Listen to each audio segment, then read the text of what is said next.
इस समय देश में लोकसभा चुनाव है और दो लेजेंड ऐसे हैं जिन्होंने देश के अंदर धमक मचाई हुई है। एक रविंद्र सिंह भाटी जो राजस्थान के बाड़मेर से चुनाव लड़ रहे हैं निर्दलीय, और एक है बॉबी पवार जो उत्तराखंड यानी देवभूमि के टिहरी गढ़वाल से चुनाव लड़ रहे हैं। चुनाव लड़ना जिसमें चेहरा एक सामने आता है, लेकिन उस चेहरे के पीछे कुछ चेहरे ऐसे होते हैं जो उस चेहरे को बनाते हैं, उस चेहरे का नाम बनाते हैं ताकि वो चेहरा दुनिया के सामने जा सके।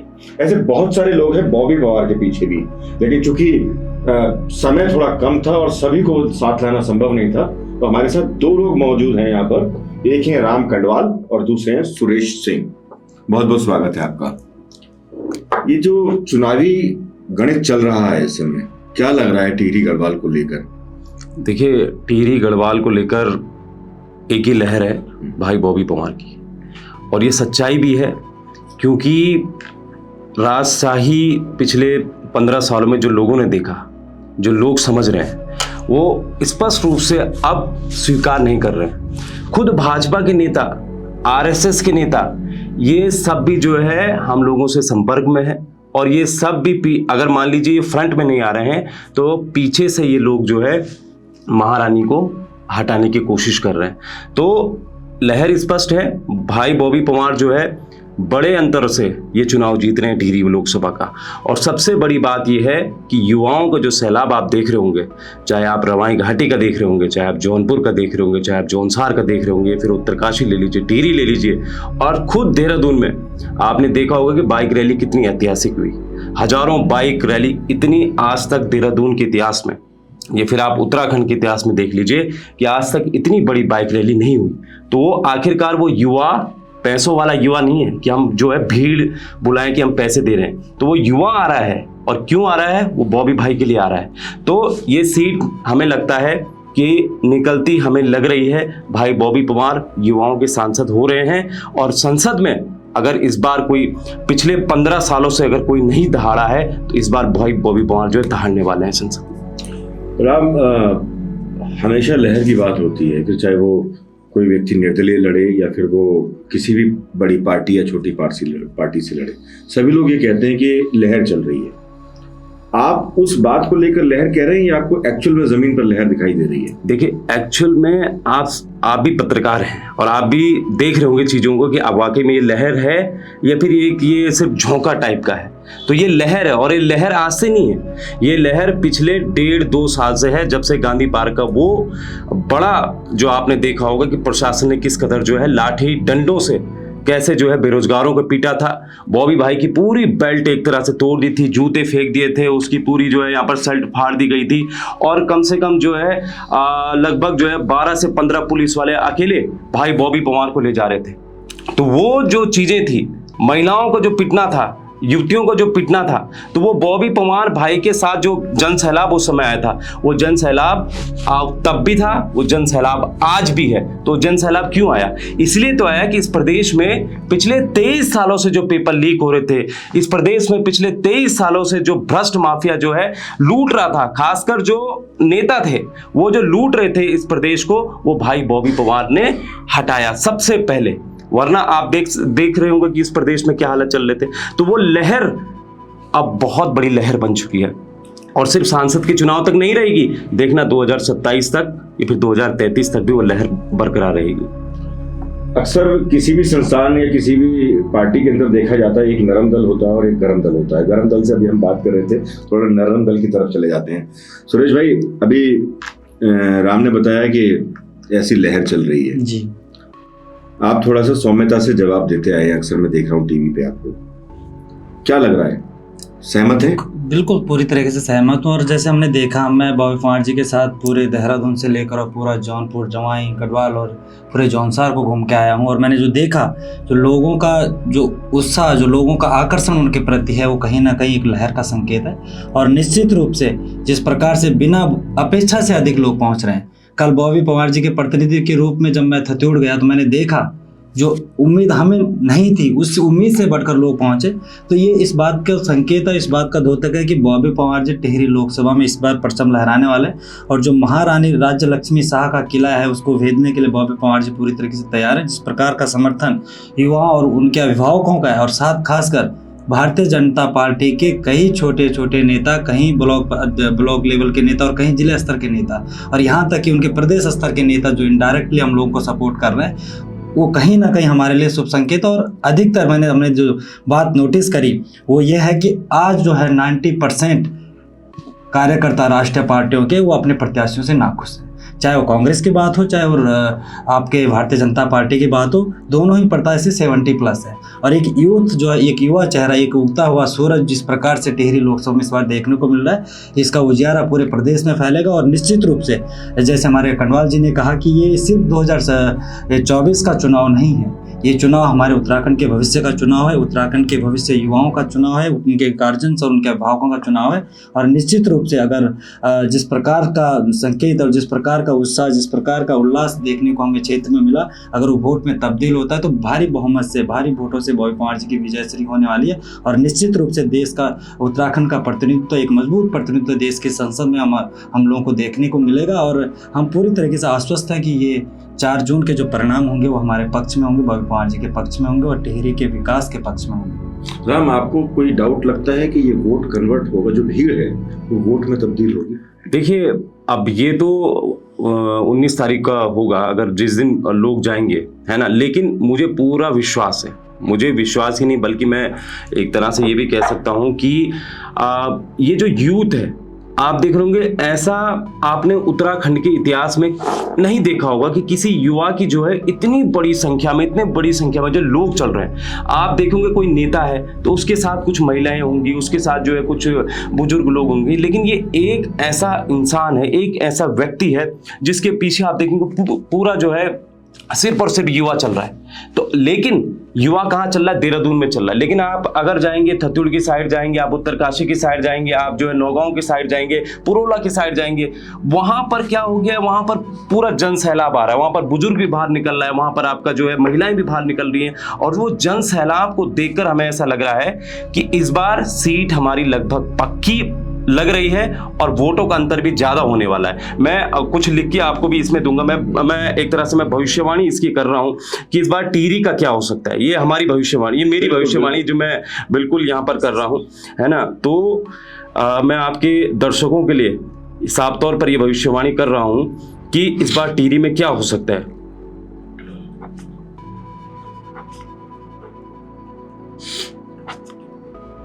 और ये हमने जो चीजें देख रहे हैं, हम फिलहाल जो ग्राउंड में हम कर रहे हैं, वो मैं आपको बता रहा हूं। ये अगर आप देखेंगे, इसमें महारानी जी की जमानत जब्त हो रही है,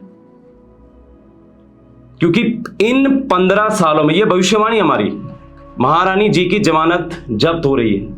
अब आप कहेंगे कि आप भाजपा में महारानी जी इतने बड़े ओहदे पर हैं और इतनी बड़ी चीजें हैं, वो पिछले जो है कई सालों से सांसद भी हैं, तो आप ऐसा कैसे कह सकते हैं? तो जो हमने ग्राउंड में पिछले 1.5 महीने में देखा, जो हम प्रचार कर रहे थे, जो है रैलियां ऑर्गेनाइज कर रहे थे, लोगों से मिल रहे थे, चाहे वो भाजपा के हों, कांग्रेस को, सब जगह सिर्फ हर किसी का ये है कि यार माला जी को तो नहीं उठाना चाहिए था, माला जी को तो टिकट नहीं मिलना चाहिए था। और आप यकीन नहीं करोगे कि इसके अतिरिक्त ये तो कह ही रहे हैं जो हमसे कह रहे हैं, लेकिन जो साइलेंट वोटर है, असल में वो असली खेल करेगा 19 तारीख को। और ये जो हम भविष्यवाणी कर रहे हैं, ये इसलिए कर रहे हैं कि महारानी जी की जमानत जब्त हो रही है, सब नाराज हैं, और ये मुझे लगता है ये होने वाला है। पर सुरेश, आमतौर पर ये देखा जाता है, जब से पिछले 2014 की बात हम करें, 2014 से लेकर उसके बाद 2019 के चुनाव आए और अब 2024 के चुनाव सर पर हैं। केंद्र की सरकार की बात की जाती है, नरेंद्र मोदी की बात की जाती है, आदित्यनाथ योगी की बात की जाती है। तो आमतौर पर तो यहाँ वोट कोई भी सांसद प्रतिनिधि या सांसद का कैंडिडेट है, वो अपने लिए मांग ही नहीं रहा है वोट। तो ऐसे में क्या महारानी जी खड़ी हो वहां पर या कोई अन्य व्यक्ति खड़ा हो, आपको नहीं लगता कि वोट वहां की पब्लिक नरेंद्र मोदी के नाम पर देने वाली है? ऐसा नहीं लगता? देखिए, नरेंद्र मोदी जी के नाम पर लोग वोट देंगे, लेकिन वो लोग वोट देंगे जो वाकई प्रदेश के बाहर की राजनीति में इन्वॉल्व रहते हैं, यानी कि जिनको मोदी जी के सामने अपने आप को बेहतर साबित करना है। लेकिन यहाँ तो बात टिहरी लोकसभा की हो रही है। टिहरी लोकसभा में रानी जी पूरे 5 साल के कार्यकाल में 4 साल 10 महीने अपने महलों में रहती हैं, और जब 2 महीने चुनाव का समय होता है तो क्षेत्र में आती है। अब आप ये देखिए, मोदी जी एक दिन सभा करके, एक दिन यहाँ की बातें करके लोग उनकी तरफ आकर्षित नहीं होंगे। लोग अपने नेता को अपने बीच देखना चाहते हैं, और वाकई लोकतंत्र में होता भी है, जनता का प्रतिनिधि जनता के बीच होना चाहिए। लेकिन रानी जी का हिसाब जो है वो बिल्कुल एकदम से हटके है। वो पूरे 5 साल के कार्यकाल में 4 साल 10 महीने महलों में बिताती हैं, और 2 साल अपने स्टार प्रचारकों को बुलाकर, अपने केंद्रीय नेताओं को बुलाकर, अपने बड़े चेहरों को बुलाकर जिस प्रकार से क्षेत्र में आती हैं, तो उससे लोग अब नहीं पसंद कर रहे हैं। लोगों का कहना यह है कि हमें जनता का प्रतिनिधि चाहिए, और जनता का प्रतिनिधि वो व्यक्ति होना चाहिए जो हर्सिल के अंतिम छोर पर बसे गांव तक पहुंचे, जो चिन्याली सौड़ और त्यूणी जैसे एक दुर्गम क्षेत्र के अंतिम गांव तक पहुंचे। लेकिन रानी जी हों चाहे कांग्रेस के प्रत्याशी हों, वो उस अंतिम गांव तक चलने में असमर्थ है। और एक युवा चेहरा है, जो युवा चेहरा, लोकसभा चुनाव का एक सीमित समय है, इस समय में हम कुछ गांवों को कवर नहीं कर पाए, लेकिन हमने लोगों को विश्वास दिलाया है कि चुनाव खत्म होने के, चुनाव के परिणाम सकारात्मक रहेंगे, नो डाउट।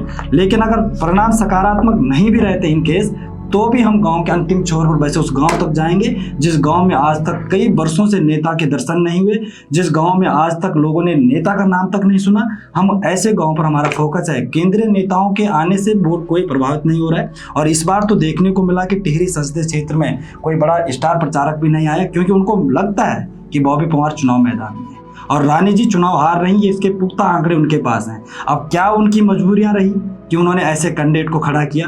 क्या उनके ऐसा दिमाग में रहा कि हमें राजशाही परिवार को ही आगे बढ़ाना है, ना कि जनता की समस्याओं को सुनने वाले व्यक्ति को आगे बढ़ाना है? अगर ऐसा था कि उनको जनता की फिक्र थी, तो जनता का नेता जनता के बीच होना चाहिए था। लेकिन यहाँ तो राजाओं के टाइम से चली आ रही एक लंबी पुश्तैनी, और वो पार्टी कहती है कि हम तो परिवारवाद को नहीं बढ़ावा देते, हम तो ये करते हैं वो करते हैं, तो ये तो सरासर गलत है कि आप एक राजशाही परिवार को एक लंबे अरसे से ढो रहे हैं, और खासकर उस परिवार को जिसने टिहरी की जनता को प्रताड़ित किया, जिन्होंने टिहरी की जनता को परेशान किया है, उसको आपने प्रत्याशी बनाया। तो इसका साफ और सीधा जवाब आने वाली 19 तारीख को देने जा रही है टिहरी लोकसभा की जनता। और निश्चित रूप से एक ऐसा प्रत्याशी, जो प्रत्याशी गांव के अंतिम छोर तक पहुंच सकता है, जो प्रत्याशी उत्तराखंड के भविष्य की बात कर सकता है, जो प्रत्याशी जमीन पर बैठ सकता है, जो प्रत्याशी लोगों के लिए लड़ सकता है, ऐसा प्रत्याशी सिर्फ और सिर्फ बॉबी पवार है। और बॉबी पवार जी निश्चित रूप से गाँव के अंतिम छोर पर बैठे व्यक्ति से अपना संपर्क साध रहे हैं, और गाँव के अंतिम छोर पर वैसे गाँव तक पहुँच रहे हैं,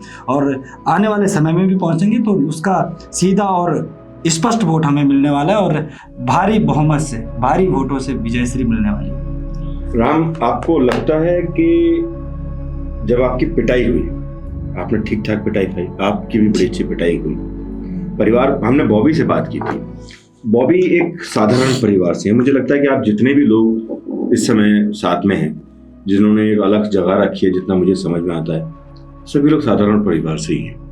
बिल्कुल। बॉबी से भी मैंने एक सवाल किया था, पिटने के बाद घर वालों का क्या रिएक्शन था? अब चूंकि आप बॉबी के साथ हैं, शुरुआती दौर से ही हम लोग देख रहे हैं, जब आपकी पिटाई हुई या सुरेश आपकी पिटाई हुई, तो आपके घर वालों का क्या रिएक्शन था? कहा नहीं उन्होंने कि नहीं आप इस चक्कर में मत पड़ो, पीछे हट जाओ? देखिए, मतलब जब हम पिटाई हुई, पिटाई के बाद जो है हमारे जो टांग थी वो पूरी लाल हो चुकी थी, नीली हो चुकी थी। उसके बाद हमें सीधे सिद्धूवाला जेल भेजा गया था। तो उसके बाद घर वालों से कोई कांटेक्ट नहीं हो रहा था।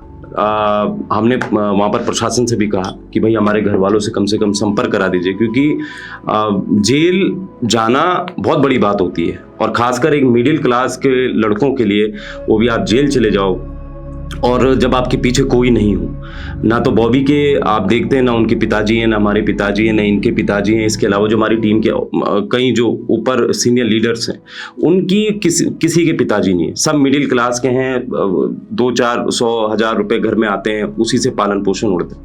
तो ये हमारे लिए बहुत बड़ी एक तरह से चुनौती थी कि हम अपने घर वालों के कैसे समझाएं।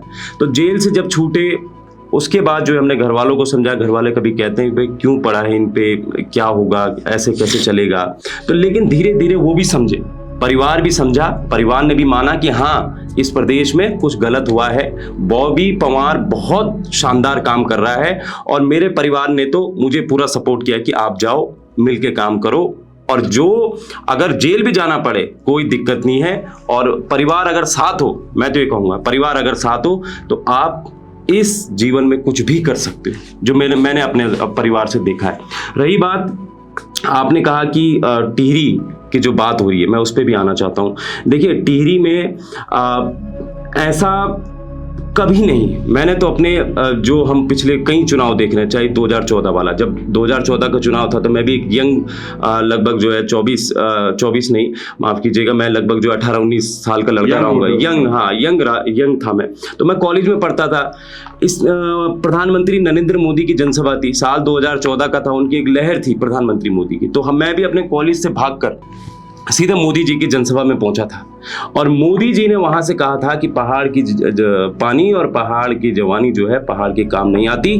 और आज लगभग जो है 10 साल बीत चुके हैं, 2024 है और वही प्रधानमंत्री मोदी फिर से ऋषिकेश में आते हैं और इस केस में फिर वही चीज कहते हैं कि पहाड़ का पानी और पहाड़ की जवानी पहाड़ के काम नहीं आती। तो सोचिए इन्होंने 10 साल में आखिर किया क्या है।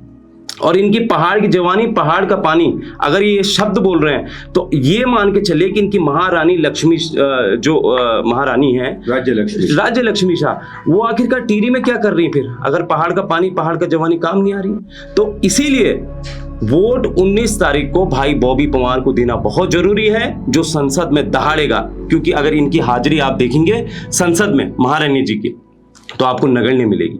तो मैं ये चीजें हैं जो होंगी। आपको कब महसूस हुआ सुरेश कि अब आपको चुनावी मैदान में उतरना चाहिए?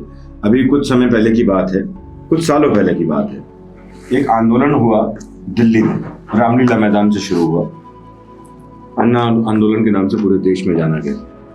वहां से एक नई पार्टी ने जन्म लिया। आंदोलन उतना बड़ा नहीं है आपका, पर उत्तराखंड के हिसाब से ये आंदोलन काफी बड़े स्तर पर माना जाता है, जहाँ पर पिटाई के बाद में तकरीबन 10,000 के करीब लोग अगले दिन यहाँ पे मौजूद थे। तो ये अपने आप में एक बड़ी संख्या है देहरादून जैसे शहर में।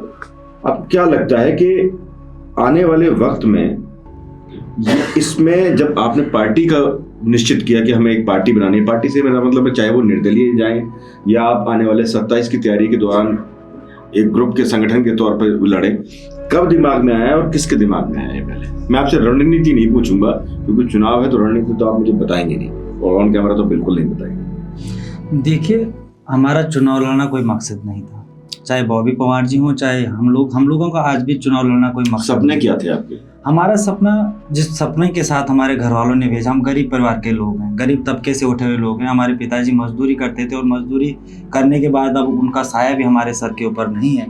तो हम एक गरीब परिवार से निकले हुए लोग हैं। चाहे बॉबी पवार, जैसे राम जी ने कहा भी कि उनके भी फादर नहीं, हमारे भी फादर नहीं, बॉबी जी के भी फादर नहीं, हमारे कई युवा हैं जो हमारे साथ लगातार बने हुए, शुरुआती दौर से बने, उनके भी पिताजी नहीं, कई ऐसे साथी हैं। तो हम लोगों का जो सपना था कि हम लोग शहर जाके, देहरादून जाकर अच्छी पढ़ाई लिखाई करेंगे, और हमने करी है पढ़ाई, अच्छी पढ़ाई लिखाई कर रहे हैं और अभी भी कर रहे हैं और शुरू से करते आ रहे हैं। हमारा मकसद राजनीति बिल्कुल नहीं था। यहाँ की भ्रष्ट सरकारों ने, यहाँ के भ्रष्ट सिस्टम ने हमें मजबूर किया कि हम चुनाव मैदान में उतरे। हमारा संघर्ष 2017 से, जब फॉरेस्ट गार्ड परीक्षा जब धांधली हुई फॉरेस्ट गार्ड की परीक्षा में, तो उस गड़बड़ी ने, उस धांधली ने हमें आंदोलन करने को मजबूर किया। हमने सरकार, त्रिवेंद्र रावत जी की सरकार थी, हमने कहा कि इस फॉरेस्ट गार्ड परीक्षा लीक मामले की आप सीबीआई जांच कराओ, इसको निरस्त करो, लेकिन वो नहीं मानने वाले। उन्होंने ना हमसे मुलाकात करी, ना उन्होंने हमसे ये आश्वासन दिया कि हम इस परीक्षा को निरस्त करें। आंदोलन बढ़ता गया और आज ये स्थिति आ रही है कि सरकार हमारी एक भी सुनने के लिए तैयार नहीं है। सरकार आज जिस नकल विरोधी कानून की बात कर रही है कि हम नकल विरोधी कानून लाए, वो युवाओं की देन है, वो बॉबी पवार जी के आंदोलन की देन है, वो बॉबी पवार जी के संघर्ष की देन है। लेकिन उसमें भी आज भी कई खामियां हैं। सरकार उन खामियों को दूर नहीं करना चाहती है। सरकार भ्रष्ट तंत्र की, भ्रष्ट नेताओं को, भ्रष्ट अधिकारियों को बचाने के लिए सीबीआई जांच नहीं करना चाहती है। पर सरकार मूल निवास और भू कानून जैसे उत्तराखंड के परिप्रेक्ष्य में जो बहुत गंभीर मुद्दे हैं, उन पर संज्ञान नहीं लेना चाहती है। तो कहीं ना कहीं हमें लगा कि सरकार जब हमें सुनना नहीं चाहती, सिस्टम जब हमें सुनना नहीं पसंद करना चाहता, तो क्यों ना हम सिस्टम में खुद घुसें। हम जब तक हम सिस्टम में नहीं घुसते हैं तब तक इन समस्याओं का, इन मुद्दों का पटाक्षेप नहीं हो सकता है। और यही हमारी रणनीति रही कि जब सरकारें हमें सुनना नहीं पसंद करती हैं, हमारे बॉबी जी और राम कंडवाल जी और तमाम हमारे साथी जब बागेश्वर में गए, सरकार की पोल खोलने गए, तो उन लोगों ने वहाँ पर भी उनको गिरफ्तार किया। तो हमने सोचा कि अगर हम इस प्रकार की रणनीति अगर इस बार भी लोकसभा के चुनाव में करेंगे तो ये कहीं ना कहीं हमारे साथियों को फिर से सलाखों के पीछे डालेंगे। हमने सोचा क्यों ना हम खुद हमने सोचा, जनता ने सोचा, तमाम हमारे कार्यकर्ताओं ने सोचा, जितने युवा हमारे साथ जुड़े हैं उन्होंने सोचा कि अगर इस बागेश्वर वाली गलती को आप करते हैं तो कहीं ना कहीं नुकसानदेह होगा, आपको हो सकता है कि फिर आप पे मुकदमे हों और आपको फिर से गिरफ्तार किया जाए, क्यों ना आप खुद प्रत्याशी बनकर चुनाव मैदान में उतरे। तो बॉबी जी ने और हमारी टीम ने ये निर्णय लिया, उनके आदेशों का पालन किया। जो हमारे समर्थक हैं, जो हमारे युवा हमसे जुड़े हुए हैं, जो उनके अभिभावक हमारे साथ जुड़े हैं, उनके आदेशों का, उनके कहने का हमने पालन किया और तब जाकर हम मैदान में उतरे। और आज वही जो समर्थक हैं, जिन लोगों ने कहा कि आप चुनाव लड़िए, जिन अभिभावकों ने कहा आप चुनाव लड़िए, जिन महिलाओं ने कहा, जिन राज्य आंदोलनकारियों ने कहा, जिन भूतपूर्व सैनिकों ने कहा कि आप चुनाव में उतरिए, हम उन्हीं के आदेशों का पालन कर रहे हैं और उन्हीं की रणनीति के तहत चुनाव लड़ रहे हैं। और निश्चित रूप से जिस प्रकार का सहयोग, जिस प्रकार का समर्थन, जिस प्रकार की कर्तव्य निष्ठता और जिस प्रकार का डेडिकेशन उन लोगों के अंदर है, आज हमारे साथ जो कार्यकर्ता है वो भूखे प्यासे काम कर रहे हैं। हमारे पास संसाधन नहीं है, हमारे पास राष्ट्रीय पार्टियों जितना धन नहीं है, हमारे पास इन भ्रष्ट नेताओं के जितना लूट का पैसा हमने इकट्ठा नहीं करा हुआ है कि उसको चुनाव में इन्वेस्ट करेंगे। हम लोग गरीब तबके के लोग हैं, जो 2-4 रुपए लोग दे रहे हैं उसी से अपना काम चला रहे हैं। दिन का 1 टाइम का खाना खाते हैं, दिन भर मेहनत करते हैं, रात के 2-2 बजे तक लोगों से बात करते हैं। और इसका परिणाम, जो इस डेडिकेशन का, जो इस त्याग का, जो इस बलिदान का जो हमें परिणाम मिलने वाला है वो 4 जून को मिलेगा। बॉबी पंवार जी अवश्य ही चुनाव मैदान जीत के आएंगे। और निश्चित रूप से मैं दावे के साथ कह रहा हूँ, आपके कैमरे पे ऑन द स्पॉट कह रहा हूँ, ऑन रिकॉर्डेड कह रहा हूँ कि ये चुनाव हमारे कब्जे में आ चुका है। तमाम युवा संगठित है, तमाम उनके अभिभावक संगठित हैं, तमाम नेता, राष्ट्रीय पार्टियों के जो नेता हैं वो हमें सहयोग कर रहे हैं और निश्चित रूप से उनका वोट भी हमें मिलेगा, उनके परिवारों का वोट भी हमें मिलेगा और बॉबी पंवार जी चुनाव मैदान जीत कर आएंगे। जो फ्री का राशन है उस पर यूथ और सबसे ज्यादा जो वोटर है महिलाएं हैं, जो आज की केंद्र की सरकार को सपोर्ट करती हैं। तो यूथ और उनसे संबंधित उनकी माताएं, उनकी बहनें, उनके घर में जो भी महिलाएं, वो आपके समर्थन में पूरी तरह से आ गई हैं, ऐसा आपको लगता है? देखो, हमें बिल्कुल ऐसा लगता है कि वो हमारे समर्थन में आ चुकी हैं। इसलिए चुकी हैं कि 5 किलो राशन कोई अच्छी बात है कि आप राशन बांट रहे हैं। आप जो है 80 करोड़ लोगों, जो कह रहे हैं, आंकड़े कहते हैं कि भाई ये भाजपा के आंकड़े हैं, ये हमारे आंकड़े नहीं है। अगर आप राशन बांट रहे हैं ठीक है, लेकिन इनकी जो स्ट्रेटजी है, इनकी स्ट्रेटजी का पूरा जो है जनता समझ चुकी है। 5 किलो राशन दो और ये समझ रहे हैं कि इनको जो है पूरा वोट मिल जाएगा, तो वो चीज़ें नहीं होने वाली इस बार महिलाओं ने भी ठाना है भाई बॉबी पंवार को जिताना है किसी भी हाल में। तो महिलाएं बॉबी पंवार जी के लिए समर्थन में क्यों आ रही हैं? एक बात आप बताइए, अनिल बलूनी जी पौड़ी से लोकसभा चुनाव लड़ रहे हैं, ठीक है, स्मृति ईरानी उनके प्रचार के लिए जाती हैं। स्मृति ईरानी जी, मीडिया पूछती है कि अंकिता भंडारी की आप जो है सीबीआई जांच क्यों नहीं करा रहे, तो स्मृति ईरानी क्या करती है, माइक हटा के आगे बढ़ जाती है। तो वो महिलाओं का अपमान नहीं है, वो इस प्रदेश में महिलाओं का अपमान नहीं है। स्मृति ईरानी वही है जो हमेशा कहा करती थी, मुंह फाड़ के कहा करती थी संसद में, चाहे माफ कीजिएगा सड़कों पर, 2014 की पहले की बात कर रहा हूँ मैं, 2013 में, उस समय तो महिलाओं से इतना प्रेम करती थी। तो आज वही इनका समझना चाहिए आप ना। तो अगर राशन अगर आप दे रहे हैं अगर 5 किलो, तो भाई आप स्मृति ईरानी जैसे नेता, जो इनकी कहते हैं इनकी सबसे बड़ी स्टार प्रचारक भी है, भाई उत्तराखंड भेजी जा रही हैं, तो वो फिर अंकिता भंडारी के लिए आवाज़ क्यों नहीं उठा रही है?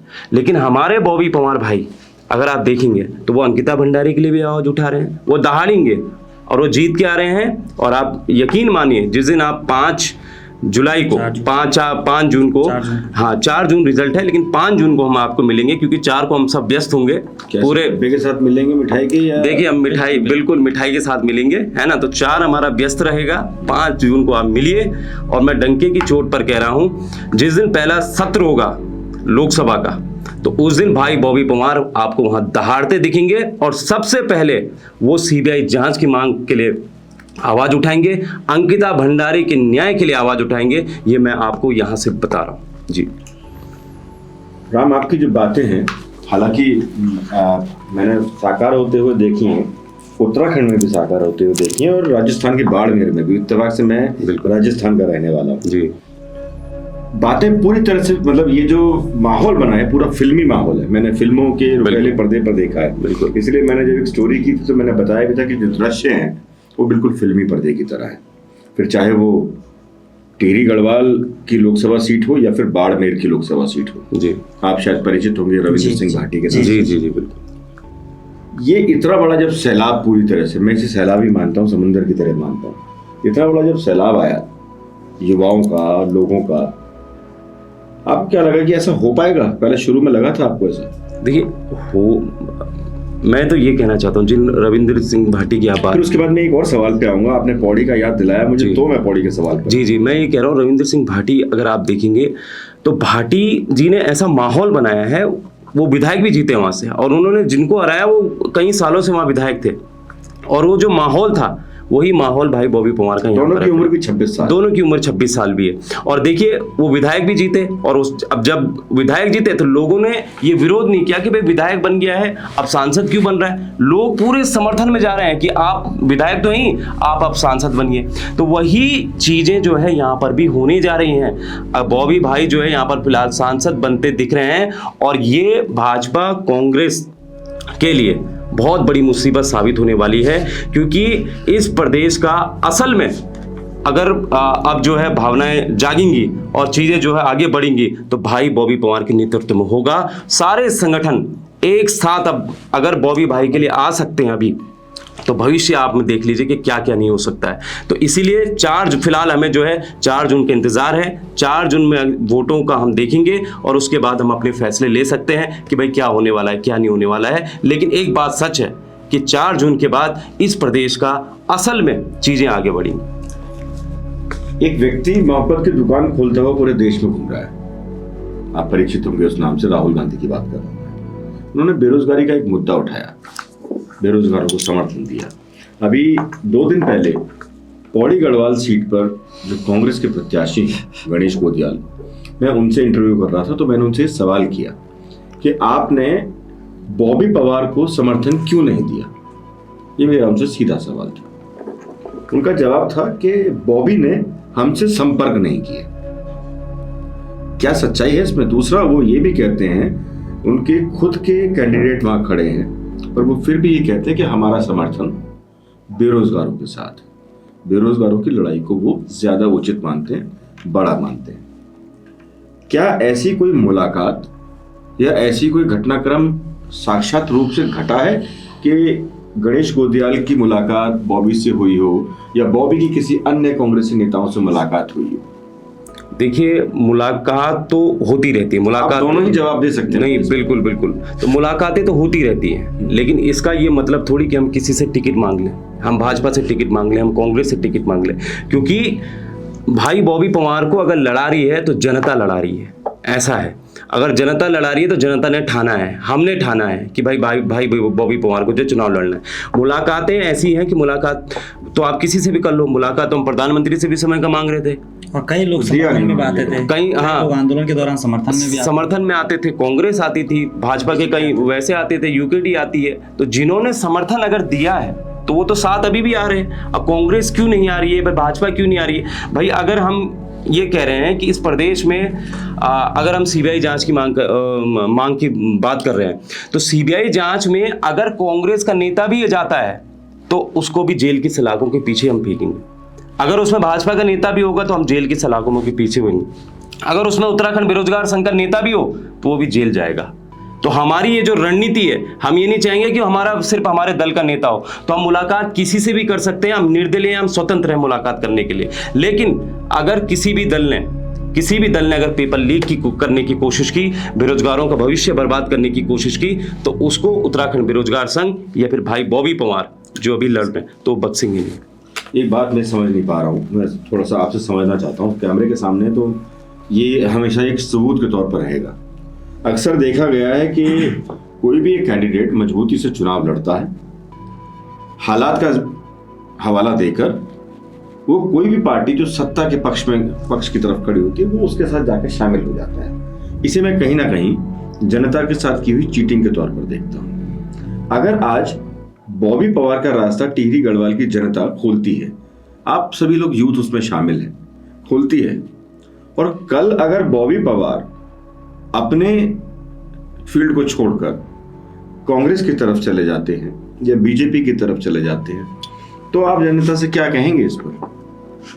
तब क्या जवाब होगा? देखिए, ऐसा नहीं है, क्योंकि अगर बॉबी पवार जीत के आएंगे तो वो कदापि बीजेपी की तरफ नहीं जाएंगे और कदापि कांग्रेस की तरफ नहीं जाएंगे। हम रणनीति को आपके बीच तो क्या कहें अभी, मैं जानना भी नहीं चाहता हूँ, लेकिन अगर आप खोल देंगे तो ये सच्चाई है कि बॉबी पवार जी की सीट निकल रही है, उसके आगे की रणनीति तय है, उसके आगे की पूरी बिसात बिछाई जा चुकी है और ये तय हो चुका है कि आने वाले समय में क्या होने वाला है, लेकिन ये कदापि नहीं होने वाला। लोग निश्चित रहे, जनता पूरी तरीके से आश्वस्त है, हम लोग पूरी तरह से आश्वस्त हैं कि ऐसा कुछ भी नहीं होने वाला। किसी भी पार्टी में सम्मिलित होने की कोई योजना नहीं है, ये मैं आपके कैमरे के सामने कह रहा हूँ। और जहाँ तक अभी आपने कहा कि बीजेपी के नेता आपसे मिले, कांग्रेस के नेता आपसे मिले, या कांग्रेस के नेताओं ने कहा कि बेरोजगारों के साथ है, कांग्रेस के नेताओं ने भी कहा कि हम बेरोजगारों के साथ हैं, बेरोजगार बीजेपी के नेताओं ने भी कहा पर्दे के पीछे से कि हम आपके साथ हैं। और वही लोग दिल्ली के या राज्य के नेताओं ने, राज्य से बाहर के नेताओं ने भी कहा है।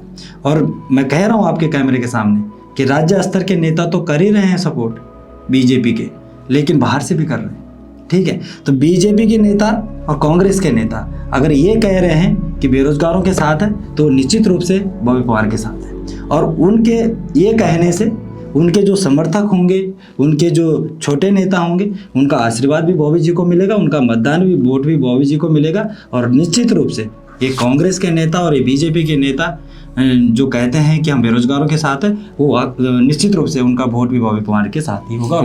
राम और सुरेश, आप दोनों सच बताइएगा एक चीज जी। आमतौर पर देखा जाता है कि किसी बड़े पेड़ को गिराने के लिए उसके आसपास खुदाई की जाती है।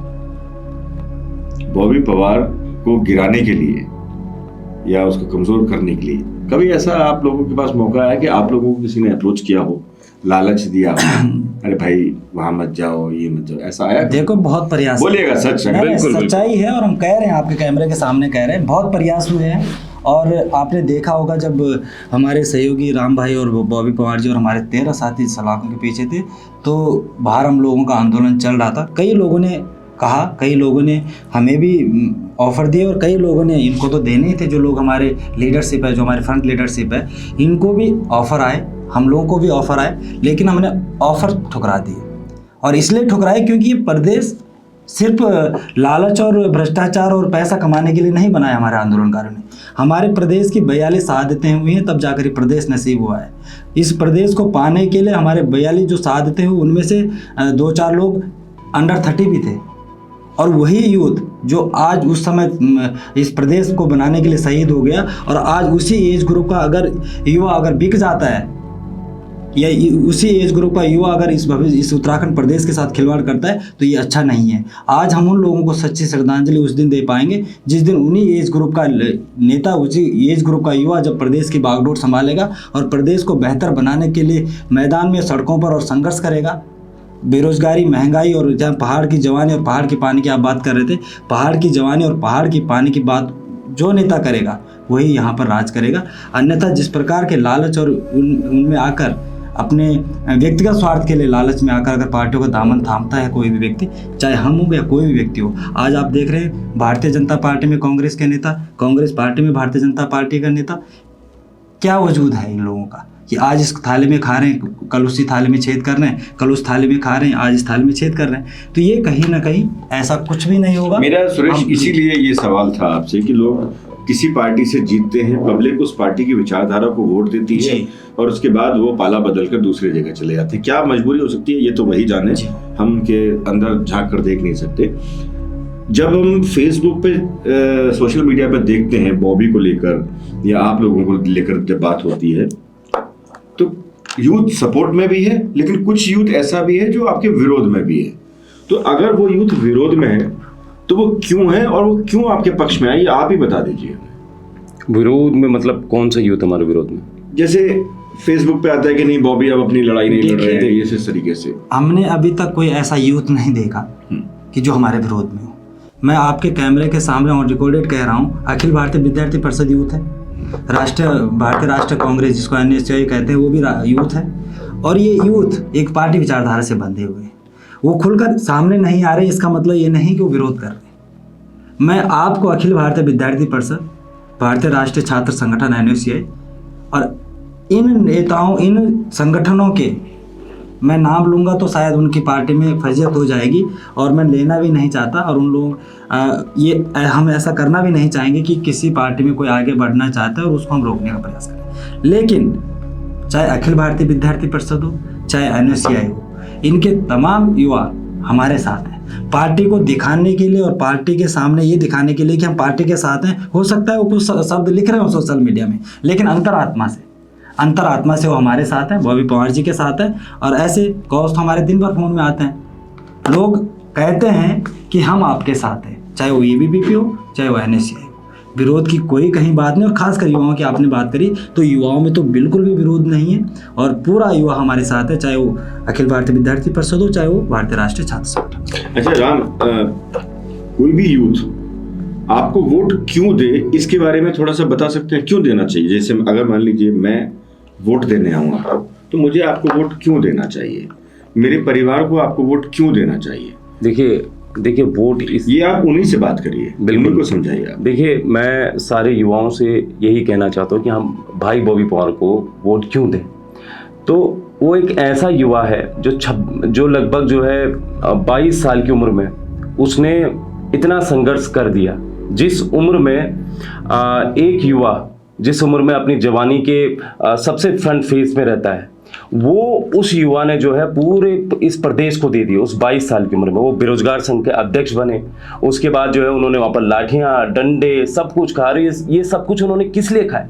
ये सब कुछ आपके लिए, आपके लिए खाए। उन अभिभावकों से मैं कहना चाहता हूँ कि बस एक मौका उस युवा को आप दे दीजिए, जो युवा जो है जेल में आपके बच्चों के लिए रहा हो, उस युवा को दे दीजिए जो यहाँ से सुबह बैठता है और शाम को जो है हल्द्वानी पहुँच जाता है उस मूल निवास रैली में भाग लेने के लिए, और सुबह फिर वहाँ से आता है और यहाँ पर जो है अपनी सुनवाई जो होती है उसकी देहरादून में, वहाँ पर फिर से अटेंड करने आ जाता है। उस युवा को जरूर आप वोट दीजिए, जिस युवा ने जो है इतनी लाठियाँ खाई कि शाम को जो है अपनी माँ को देखने के लिए वो वहाँ पर घर में जाता है चक्राता में, और फिर सुबह जो है फिर से बागेश्वर में जाता है और अब पेशी करने के लिए सुनवाई की वहाँ पर जाता है वो। तो मैं स्पष्ट रूप से कहना चाहता हूँ कि प्रदेश के अगर 23 साल में किसी ने अगर घोटाले उजागर किए इस प्रदेश में, तो उस भाई से बॉबी पवार है। इसके अलावा आप पिछले इतिहास आप ले लीजिए कि कौन था भाजपा का नेता अगर कोई गिरफ्तार हुआ इस प्रदेश में पहली बार भर्ती घोटाले में, जो लगातार जो है इस प्रदेश को खा रहा था, इस प्रदेश में जो है मेहनती बच्चों को पीछे कर रहा था और सिर्फ अपने बच्चों को जो है आगे कर रहा था, उसका अगर किसी ने खुलासा किया तो वो बॉबी पवार भाई था। और स्पष्ट रूप से आप सिर्फ एक बार उन पर यकीन कीजिए, और मैं आपको बता रहा हूं कि जो है भाई बॉबी पवार इससे भी बड़ा करके आपको देंगे जिस दिन वो संसद में दहाड़ेंगे। तो हीरा रहेगा सदा के लिए? हीरा हमेशा चमकता रहेगा। जिस प्रकार से आपने देखा, मैं इन्हीं के बाद राम भाई की बात को आगे बढ़ा रहा हूँ। बॉबी पवार ने युवाओं के लिए लाठियाँ खाई। बॉबी पवार ने आज भी युवाओं के लिए 500 दिन होने जा रहे हैं, एक तिरपाल में सो रहे हैं, एक तिरपाल के नीचे आंधी तूफान में उड़ता है, फिर उस तिरपाल के नीचे फिर भी सोते हैं। आज हमारे राष्ट्रीय पार्टियों का नेता कोई जमीन में बैठता भी है, वो तो जब पूजा अर्चना करने भी बैठते तो कुर्सी पर बैठते हैं। तो एक ऐसे युवा को, जो युवा आपके भविष्य की लड़ाई लड़ रहा है, जो युवा उत्तराखंड के बेहतर भविष्य की लड़ाई लड़ रहा है, जो युवा मूल निवास भू कानून की लड़ाई लड़ रहा है, जो युवा अंकिता भंडारी के लिए लड़ाई लड़ रहा है, जो युवा भ्रष्टाचार को खत्म करने के लिए लड़ाई लड़ रहा है, जिस युवा ने 100 से अधिक भ्रष्टाचारियों को सलाखों के पीछे भिजवाने का काम किया, और जो युवा, सबसे बड़ी बात, जो युवा जमीन से जुड़ा हुआ युवा है, जो युवा एक गरीब परिवार का युवा है, जो युवा संघर्ष कर रहा है, जो युवा लाठियां खा रहा है, जो युवा रात दिन भूखे प्यासे करके चुनाव मैदान में है, ऐसे इंसान को हमें वोट देना चाहिए। और ऐसा इंसान, ऐसा हीरा हमारे बीच बॉबी पवार है, और उनका चुनाव चिन्ह भी हीरा है, खुद भी हीरा है, और उनका चुनाव चिन्ह भी हीरा है। तो मैं समस्त जनमानस से, जो युवा तो खासकर है ही, लेकिन युवाओं के अभिभावकों से भी अनुरोध करता हूँ अपने राष्ट्रीय पार्टी के भी नेताओं से अनुरोध करता हूँ, उनके छात्र संगठनों से भी अनुरोध करता हूँ कि पार्टी विचारधारा से हटकर सोचिए। ये नहीं है कि आप सिर्फ एक विचारधारा को लेकर चल रहे हैं। अगर आप एक विचारधारा को लेकर चल रहे हैं तो आप गुलाम हैं।